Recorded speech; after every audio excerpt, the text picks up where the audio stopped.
ত্রিপুরা ডম্বুরবাদের সবগুলো গেট খুলে দিয়েছি জান, কেমন হয়েছে? বাংলাদেশটা এখন একদম পানির নিচে, হা হা হা হা। কিন্তু এখনো আমার মন ভরে নাই। আচ্ছা, ত্রিপুরা ছাড়া আর কোথায় কোথায় তোমার বাঁধ আছে? সবগুলো বাঁধের গেট খুলে দিতে বলো। কিন্তু জান, আমি যে ত্রিপুরার ডম্বুর গেট খুলে দিয়েছি, ওটা দিয়ে তো পুরো বাংলাদেশ ডুবে গিয়েছে। খুব ভালো হয়েছে, একদম ঠিক হয়েছে, বাংলাদেশ পানির নিচে ডুবে যাক। কিন্তু তবুও আমার মন ভরতেছে না। মিজোরাম, কুচবিহার, মুর্শিদাবাদ এইসব জায়গায় কি বাঁধ নাই?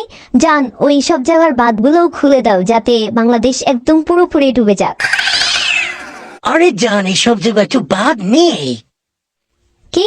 আমি জানি না, বাংলাদেশ পুরোপুরি পানির নিচে ডুবাতে হবে, এইটাই হলো আসল কথা। এখন তুমি কিভাবে ডুবাবে তুমি জানো। আরে আমার চাঁদের টুকরা এরকম জেদ করে না। রাগ করলো আমার সাথে। আরে রাগ করে না জান।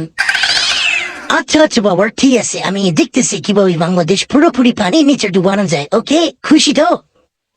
না, আগে পুরোপুরি বাংলাদেশ পানির নিচে ডুবাবা, তারপর আমি খুশি হব। ছি, তুমি আমার নানি, আমার ভাবতেও কেমন লাগছে। তুমি এত নিচু মনের কেন নানি? অলরেডি পুরোপুরি বাংলাদেশ পানির নিচে ডুবে গিয়েছে। ফেনী, কুমিল্লা আর কত শহর একদম পুরোপুরি ডুবে গিয়েছে। কত পশু পাখি পানিতে ভেসে গিয়েছে নানি। তোমার কি একটু মায়া লাগে না? মায়া? মায়া আবার কিসে? মায়া তো অনেক আগে আমি ফেলে দিয়েছি। কোনো মানুষের জন্যই আমার মায়া হয় না, বুঝছো? মানুষের জন্য তোমার মায়া না হোক, পশু পাখির জন্য তো একটু মায়া করো। একটা খামারের হাজার হাজার গরু পানিতে ভেসে গিয়েছে নানি, এই সব দেখে কিভাবে একটা মানুষ বসে থাকে? তুমি এটা কিভাবে করতে পারলা?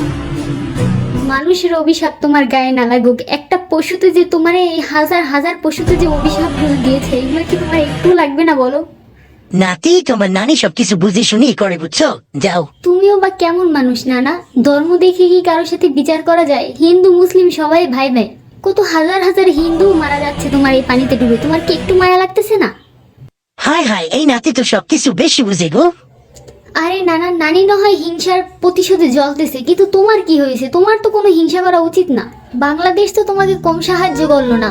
বাংলাদেশের মাঝখান দিয়ে ট্রেন লাইন করলা, 36 ঘন্টার কাজ তোমার 6 ঘন্টায় হয়ে যাচ্ছে। ভারতের কতটা উপকার করেছে বাংলাদেশ, আর তুমি বাংলাদেশের সাথে এতটা